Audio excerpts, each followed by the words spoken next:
ওম নমঃ শিৱায় হৰ হৰ মহাদেৱ বন্ধুসকল পুনৰ স্বাগতম জনাইছোঁ আপোনালোকক মোৰ চেনেল স্পিৰিচুৱেল এডভাইচলৈকে।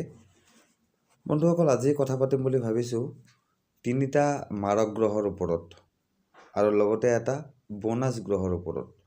ঠিক আছে, তো প্ৰথমতে মাৰক গ্ৰহ কোন মাৰক গ্ৰহ তিনিটাৰ কথা পাতিম কৈ দিছোঁ। মাৰক গ্ৰহ তিনিটাৰ কথা পাতিম ৰাহু, কেতু আৰু শনি। ৰাহু, কেতু আৰু শনি এই তিনি গ্ৰহৰ প্ৰভাৱত আমাৰ জীৱনত খুব উখল মাখল হয়, নহয় জানো? এই ৰাহু, কেতু আৰু শনি এই তিনি মাৰক গ্ৰহক কেনেকৈ হেপি ৰাখিব পাৰি বা কেনেকৈ সুখী ৰাখিব পাৰি আৰু সুখী ৰাখি কেনেকৈ ইহঁতৰ কোপ দৃষ্টিৰ পৰা বা ইহঁতৰ কোপৰ পৰা বাচি থাকিব পাৰি, আজি আমি সেই বিষয়ে আলোচনা কৰিম বন্ধুসকল। আৰু এই সমস্ত কথা আলোচনা কৰাৰ পিছত আমি আজি আপোনালোকক এটা গ্ৰহৰ ওপৰত বোনাছ টিপ দিম আৰু সেই কোনটো গ্ৰহৰ ওপৰত আমি আপোনালোকক বোনাছ টিপ দিম সেইটো মই আপোনাক এতিয়া নকওঁ। গতিকে বোনাছ টিপৰ গ্ৰহটোৰ পৰা যি লাভ হয় সেই লাভৰ বিষয়ে জানিবলৈ আৰু এই তিনি মাৰক গ্ৰহ অৰ্থাৎ ৰাহু, কেতু আৰু শনিৰ প্ৰভাৱৰ পৰা নিজৰ জীৱনক সুৰক্ষিত কৰি ৰাখিবলৈ আশা কৰোঁ মোৰ ভিডিঅ'টো আপোনালোকে শেষলৈকে চাব। তো বেছি দেৰি নকৰোঁ, ভিডিঅ'টো আৰম্ভ কৰি দিওঁ। বন্ধুসকল প্ৰথমতে আমি কথা পাতিম ৰাহুৰ ওপৰত। ৰাহু, হয়, ৰাহু আৰু কেতু। ৰাহু আৰু কেতু, এতিয়া প্ৰথমতে কথা হ'ল ৰাহু আৰু কেতু আগতে আছিল কি এটা দৈত্য আছিল বুলি আমি জানো। এই ৰাহু আৰু কেতুই অমৃত যেতিয়া মন্থন কৰা হৈছিল, অমৃত মন্থনৰ সময়ত ষড়যন্ত্ৰ কৰি দেৱতাৰ লাইনত বহি বিষ্ণুই দিয়া বিতৰণ কৰা অমৃতৰ ভাগ পাইছিল আৰু তাৰ ফলত বিষ্ণুই সুদৰ্শন চক্ৰইদি শিৰচ্ছেদ কৰিছিল। কিন্তু যিহেতু ৰাহু আৰু কেতুৱে অমৃত আগতে পান কৰিয়ে লৈছিল, গতিকে ইহঁতৰ মৃত্যু নহয়, দুইটা বেলেগ বেলেগ হৈ গৈছিল। অৰ্থাৎ সিহঁতৰ মূৰটো ৰাহু হিচাপে বেলেগ হৈ গৈছিল আৰু যিটো শৰীৰ এই শৰীৰটো কেতু হিচাপে বেলেগ হৈ গৈছিল। ঠিক আছে, আৰু এই ৰাহু আৰু কেতুৰ এই ঘটনাৰ বিষয়ে আজি বেছি কথা নাপাতো। এই ঘটনাৰ বিষয়ে যদি আপোনালোকে জানিব বিচাৰে তেতিয়াহ'লে আপোনালোকে মোক কমেণ্ট ছেকশ্যনত জনাব। ঠিক আছে, এতিয়া ৰাহু আৰু কেতু সেই বিষয়ে এটা খালি সাধাৰণ আপোনালোকক উদাহৰণ দিলোঁ যাতে আপোনালোকৰ ৰাহু আৰু কেতুৰ কনচেপ্টটো ক্লিয়াৰ হৈ যায়। ঠিক আছে বন্ধুসকল, এতিয়া প্ৰথমতে আমি কথা পাতিম ৰাহু আৰু কেতুৰ পৰা ৰাহুৰ ওপৰত।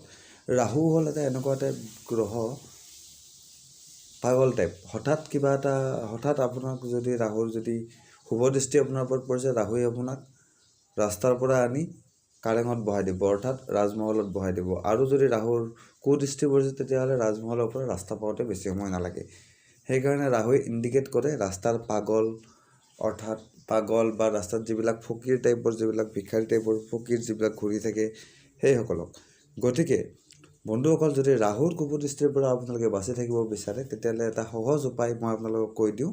সেইটো হ'ল ৰাস্তাত যদি আপোনালোকে কেতিয়াবা মানসিকভাৱে বিকৃত পগলা টাইপ ব্যক্তি দেখা পায় তেতিয়াহ'লে পৰাপক্ষত তেখেতক কিবা ভোজন কৰাৰ ব্যৱস্থা কৰাই দিবলৈ চেষ্টা কৰিব। ৰাস্তাত যদি কেতিয়াবা ফকীৰ টাইপ মানুহ লগ পায়, বাবাজী লগ পায়, তেখেতক কিবা খোৱাৰ ব্যৱস্থা কৰি দিয়াৰ চেষ্টা কৰিব। কেতিয়াবা ঘৰলৈ যদি ফকীৰ বা বাবাজী যদি খোৱা টাইমত আহি পায় বা অন্য কিবা টাইমতো যদি আহি পায় তেখেতসকলক খুৱাই পঠোৱাৰ ব্যৱস্থা কৰিব। এনেকুৱা কৰিলে কি হ'ব, ৰাহু আপোনাৰ ওপৰত প্ৰসন্ন হৈ থাকিব। কাৰণ ফকীৰ আৰু এইবিলাক মানুহ আপোনাৰ ওপৰত প্ৰসন্ন মানে কাৰণ ৰাহুৱে ইণ্ডিকেট কৰে তেখেতসকলক, ফকীৰসকলক আৰু এইবিলাক বাবাজী পাগল টাইপ যিবিলাক মানুহ ৰাস্তাত ঘূৰি ফুৰে তেখেতসকলক। ৰাহু গ্ৰহৰ মেইন ইণ্ডিকেশ্যনে সিহঁত। গতিকে ৰাহুৱে যাক চিম্বল কৰে, ৰাহুৱে যাক চিম্বলিকেলি ছাপৰ্ট কৰে, যাক ৰাহুৱে ইণ্ডিকেট কৰে, ঠিক আছে, ফকীৰ বা পাগলসকল, তেখেতসকল যদি সুখত থাকে তেতিয়াহ'লে ৰাহু আপোনাৰ ওপৰত সুখী হৈ থাকিব। অৰ্থাৎ ৰাহুৰ কোপদৃষ্টি আপোনাৰ ওপৰত নপৰিব, ৰাহুৰ সুদৃষ্টি আপোনাৰ ওপৰত থাকিব। আৰু তেতিয়া চাব ৰাহু গ্ৰহৰ দ্বাৰা আপোনাৰ জীৱনত যিবিলাক বেমেজালি হ'ব লগা আছে বা যিবিলাক বেমেজালি হয় সেইবিলাক বেমেজালি আপোনাৰ জীৱনত নাহিব বা আপোনাৰ পৰা দূৰত থাকিব। ঠিক আছে বন্ধুসকল, এতিয়া ক'ম কেতুৰ বিষয়ে। কেতুৱে ইণ্ডিকেট কৰে সাৱধানতাক, অৰ্থাৎ কুকুৰক ইণ্ডিকেট কৰে কেতুৱে, মানে এলাৰ্টিং ছিষ্টেম। কিবা এটা বিপদ আহিলে আমাক কুকুৰে এলাৰ্ট কৰি দিয়ে, নহয় জানো?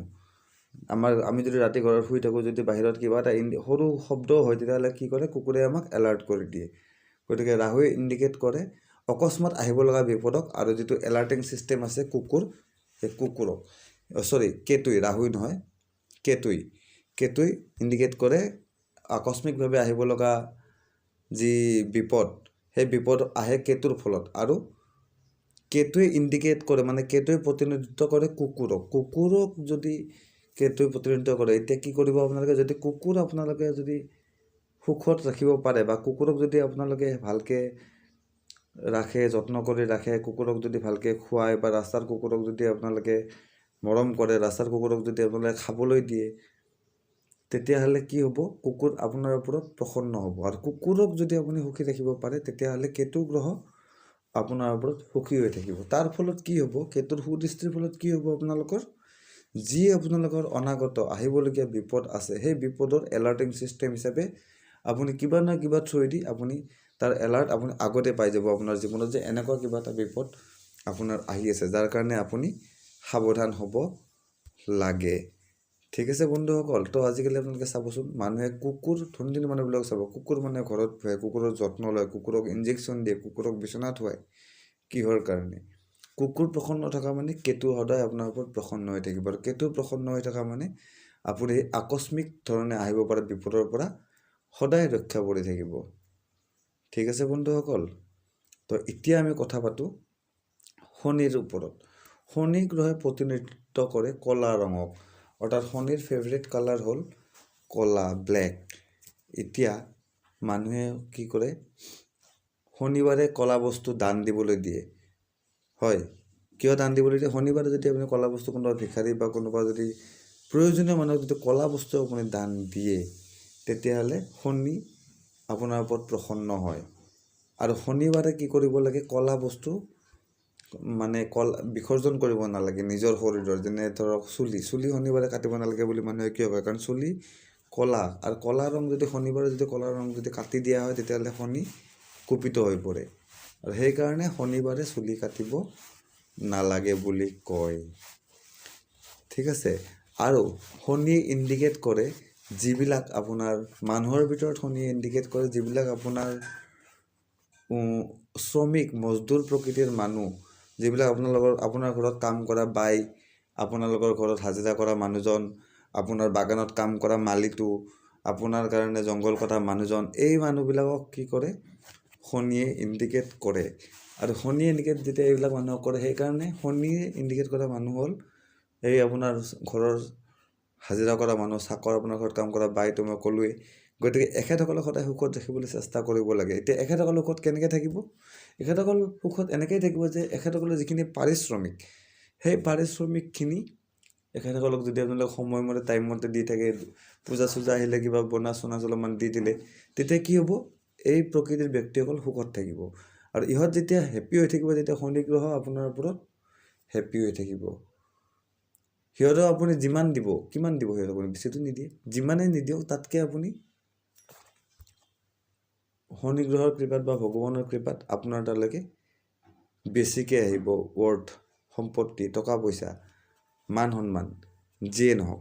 এতিয়া বন্ধুসকল, এই 3টা গ্ৰহৰ, মাৰক গ্ৰহৰ পৰা কেনেকৈ ৰক্ষা পাব পাৰি বা সিহঁতক কেনেকৈ সুপ্ৰসন্ন ৰাখি ইহঁতৰ কুদৃষ্টিৰ পৰা বাচিব পাৰে, সেই বিষয়ে মই আপোনালোকক ক'লোঁ। এতিয়া মই কথাটো ক'ম, যিটো আপোনালোকক মই বোনাছ গ্ৰহ এটা টিপছ দিম বুলি কৈছিলোঁ, সেইটো হ'ল বৃহস্পতি গ্ৰহ। বৃহস্পতিয়ে ইণ্ডিকেট কৰে জ্ঞানক, আৰু বৃহস্পতি যিহেতু সকলোতকৈ ডাঙৰ গুৰু গ্ৰহ, গতিকে বৃহস্পতি সকলোতকৈ বয়োজ্যেষ্ঠ গ্ৰহৰ ভিতৰত, গতিকে বৃহস্পতিয়ে ইণ্ডিকেট কৰে সদায় বয়োজ্যেষ্ঠসকলক আৰু জ্ঞানক। গতিকে বৃহস্পতিৰ কৃপাত মানুহৰ কি হয়, জ্ঞান বৃদ্ধি হয়, জ্ঞানৰ পৰিসৰ বৃদ্ধি হয়, মানুহ জ্ঞানী হয়।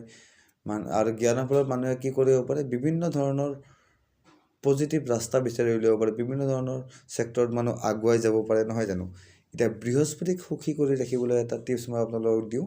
সেই টিপছটো হ'ল, আপোনালোকে সদায় নিজৰ বয়োজ্যেষ্ঠজনক সন্মান কৰিব, নিজতকৈ যি বয়সত ডাঙৰ তেখেতসকলক সন্মান কৰিব, তেখেতসকলৰ লগত ভালকৈ ব্যৱহাৰ কৰিব, তেখেতসকলক ভালকৈ কথা বতৰা পাতিব, তেখেতসকলক যিকোনো বস্তুত তেখেতসকলক আপোনালোকে প্ৰাধান্য দিব, নিজৰ গুৰুক প্ৰাধান্য দিব। তেতিয়া দেখিব বৃহস্পতি গ্ৰহ আপোনাৰ ওপৰত সুখী হৈ থাকিব, অৰ্থাৎ আপোনালোকৰ ওপৰত সুদৃষ্টি নিক্ষেপ কৰিব। আৰু তাৰ ফলত আপোনালোকৰ কি হ'ব, জ্ঞানৰ পৰিসৰ বৃদ্ধি হ'ব। আৰু জ্ঞানৰ পৰিসৰ বৃদ্ধি হ'ব মানে কি আপোনালোকৰ সমাজত আপোনালোকৰ ষ্টেটাছ উচ্চতাৰ তাৰ পৰিসৰ বৃদ্ধি হৈ যাব বন্ধুসকল।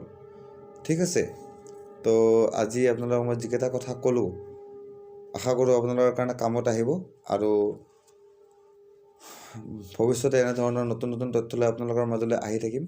আৰু তাৰ বাবে মোৰ এই চেনেলটো ছাবস্ক্ৰাইব কৰি ল'ব বন্ধুসকল। আৰু যদি মোৰ আজি ভিডিঅ'টো আপোনালোকৰ কাৰণে কামত আহা বুলি আপোনালোকে ভাবে তেতিয়াহ'লে মোৰ এই ভিডিঅ'টো আপোনালোকে লাইক কৰি দিব। ঠিক আছে বন্ধুসকল, তো আজিলৈকে বিশেষ নকওঁ। হৰ হৰ মহাদেৱ।